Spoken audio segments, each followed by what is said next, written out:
नमस्कार, स्वागत है आप दर्शकों का। आप देख रहे हैं न्यूज़ 18 का डिजिटल प्लेटफॉर्म। मैं हूं आपके साथ रजनी चौबे।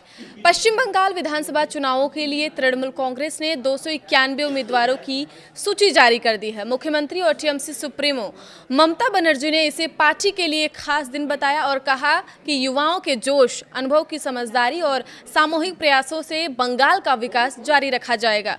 उन्होंने दावा किया कि सूची व्यापक विचार विमर्श के बाद अंतिम रूप दी गई है, जिसमें संगठनात्मक सिद्धांतों और जनता की अपेक्षाओं को ध्यान में रखा गया है। पार्टी ने दलित आदिवासी वर्गों को विशेष महत्व देते हुए आरक्षित सीटों से अधिक SC ST उम्मीदवार उतारे हैं। दार्जिलिंग हिल्स की 3 सीटें सहयोगी भारतीय गोरखा प्रजातांत्रिक मोर्चा BGPM को दी गई है, जिसके नेता अनित थापा हैं। लेकिन इस उत्साहपूर्ण घोषणा के ठीक उलट टीएमसी के अंदर से ही विद्रोह की आहट सुनाई दे रही है। सूची में 74 मौजूदा विधायकों को जगह नहीं मिली। इनमें जंगीपुर के विधायक मोनिरुल इस्लाम शामिल हैं। इस्लाम ने टिकट न मिलने से विद्रोही रुख अख्तियार कर लिया है। उन्होंने तीखी प्रतिक्रिया देते हुए कहा कि मुझे बलि का बकरा बनाया गया है। उन्होंने संकेत दिया वे टीएमसी छोड़कर चुनाव लड़ सकते हैं। हालांकि उन्होंने यह स्पष्ट नहीं किया कि वे किसी अन्य पार्टी में शामिल होंगे या निर्दलीय उम्मीदवार के रूप में मैदान में उतरेंगे। मोनिरुल इस्लाम पहले से ही विवादों में घिरे हैं।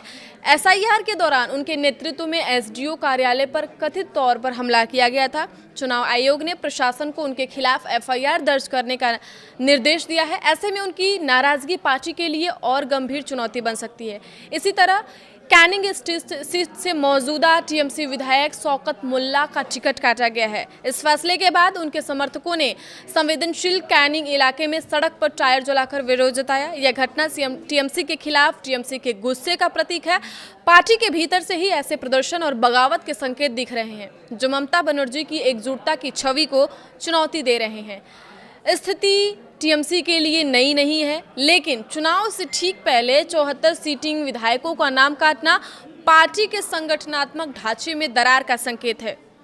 ममता बनर्जी ने सूची को युवा अनुभव का मिश्रण और हाशिए पर रहने वाले वर्गों के प्रति संवेदनशील बताया है। लेकिन जिन विधायकों को टिकट नहीं मिला वे बगावत कर सकते हैं। मोनिरुल इस्लाम जैसे नेता अगर अलग राह चुनते हैं तो मुस्लिम बहुल इलाकों में वोट बच सकता है, जो टीएमसी के लिए नुकसानदेह साबित हो सकता है। कैनिंग जैसे संवेदनशील क्षेत्र में विरोध प्रदर्शन सांप्रदायिक तनाव को भी बढ़ा सकता है। ममता बनर्जी अब इस आंतरिक असंतोष को कैसे संभालती हैं, यह देखना दिलचस्प होगा। क्या वे नाराज नेताओं से बातचीत कर उन्हें मनाएंगे या सख्त रूप अपनाएंगे?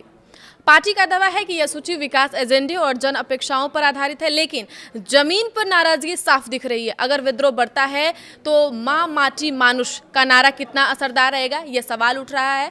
विश्लेषकों का मानना है कि इस चरण में भाजपा के सामने सबसे बड़ी चुनौती तृणमूल के पारंपरिक मतदाताओं आधार में सेंध लगाने की होगी। महिलाओं, अल्पसंख्यकों और सरकारी योजनाओं के लाभार्थियों का समर्थन तृणमूल को लगातार मिलता रहा है, जिससे पार्टी की पकड़ मजबूत बनी हुई है। 2 चरणों में होने वाला यह चुनाव पश्चिम बंगाल को 2 अलग अलग चुनावी मैदानों में बांटता दिखाई दे रहा है। एक और पहले चरण में कड़ा मुकाबला होने की संभावना है, तो वहीं दूसरे चरण में तृणमूल का मजबूत प्रभाव नजर आता है। ऐसे में आगामी महीने में दोनों दलों की रणनीति और चुनावी अभियान इसी विभाजन को ध्यान में रखते हुए तय किए जाने की संभावना है। आगे की खबरों के लिए आप देखते रहिए न्यूज़ 18 का डिजिटल प्लेटफॉर्म। धन्यवाद।